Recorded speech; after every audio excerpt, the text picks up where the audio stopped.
Sir, आपका बेहद शुक्रिया कि आपने 3 मिनट में बोलने वालों को इंटेलिजेंट कहा और ज़्यादा बोलने वालों को आप क्या कहेंगे आप बोल दीजिए चेयर पे, तो अच्छा रहेगा। नहीं, मैं बोल देता हूँ अभी।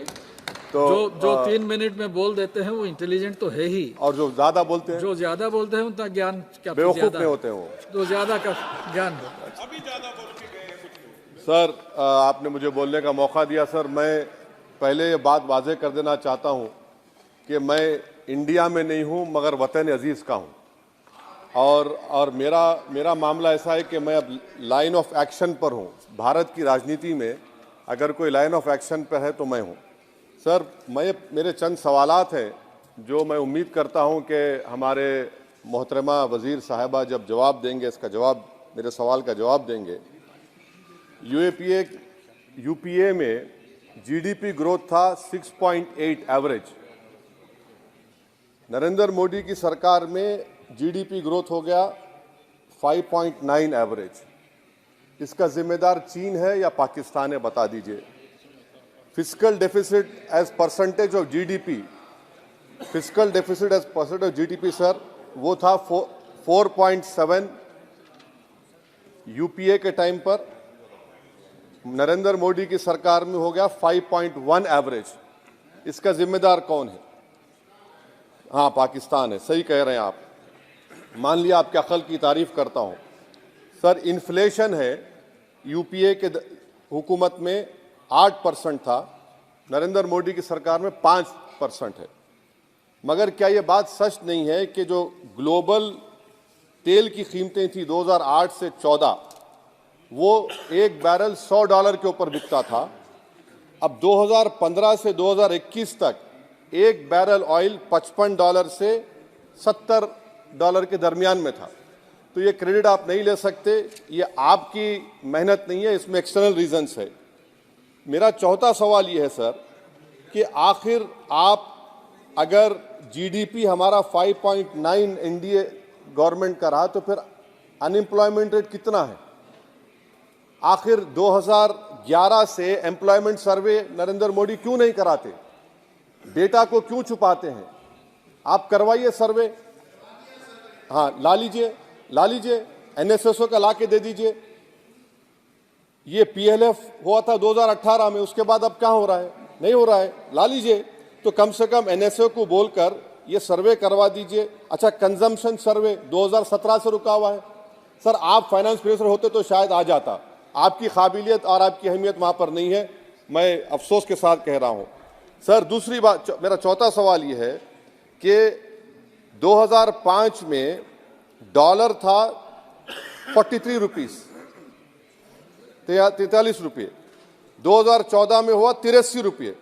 अब मैं इतने माहिर तो नहीं हूं इकोनॉमी में, मेरा मोटा मोटा सवाल है, अब डॉलर है 83 रुपये।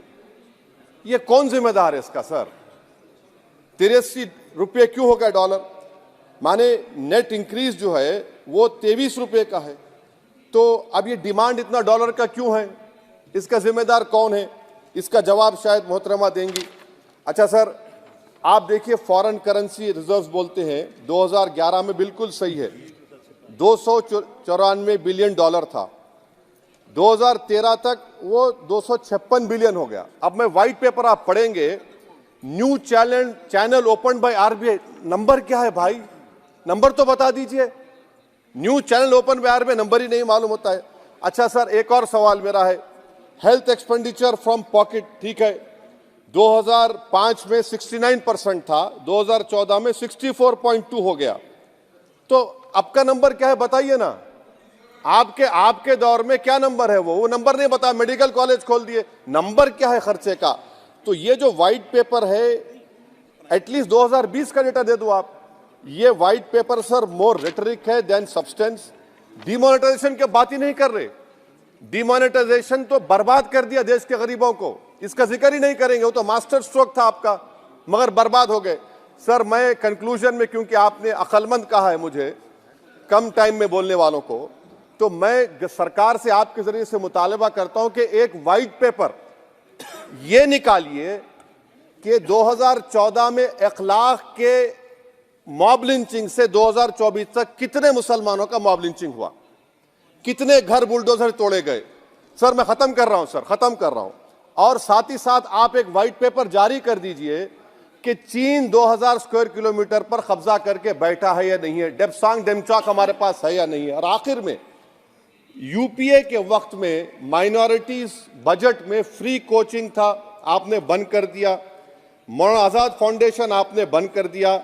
मौलाना आजाद फेलोशिप आपने बंद कर दिया। फाउंडेशन तो 9, 10, 12 माइनॉरिटीज के बच्चों को स्कॉलरशिप मिलते थे। प्री मैट्रिक स्कॉलरशिप आपने 9th क्लास से उसको रेस्ट्रिक्ट कर दिया। हो गया ये सर मैं खत्म कर रहा हूं सर। तो मदरसा एजुकेशन आपने खत्म कर दिया। ये क्यों किया आपने भाई? हद तो ये होगी कि आपके पास 2014 में एक मुस्लिम वजीर था, अब तो एक भी नहीं है, एक भी नहीं है। अजीब है मामला। अब आप देख लीजिए, तो ये बातें हैं सर। और फिर सर ये व्हाइट पेपर में आप देखिए सर, ये व्हाइट पेपर में बिजनेस स्टैंडर्ड का एक आर्टिकल का जिक्र है मिस्टर शंकराचार्य का। ये शंकराचार्य साहब जो है, मिस्टर शंकराचार्य, ना रेटरिक पर रेटरिक लिख रहे हैं आप, उसका तोते की तरह लिख दिए उसको, ना नंबर भी देते वो। तो ये जो व्हाइट पेपर है सर, ये मोर रेटरिक सब्सटेंस है। मैं उम्मीद करता हूं कि कल तक देश के प्रधानमंत्री वो व्हाइट पेपर जारी कर देंगे कि कितने मुसलमानों का आपने मार्जिनलाइज कर दिया, बुलडोजर से घर तोड़े गए, कितनों का एनकाउंटर हुआ, कितने जेल में है यूएपीए में, और चीन कितनी जमीन पे कब्जा करके बैठा हुआ है। बहुत बहुत शुक्रिया सर। श्री के रामामोहन Naidu. Thank you, Honorable Chairman, sir, for giving me the opportunity to speak on this very important debate of the release of white paper by the central government, sir. And it is very important for us to know our history.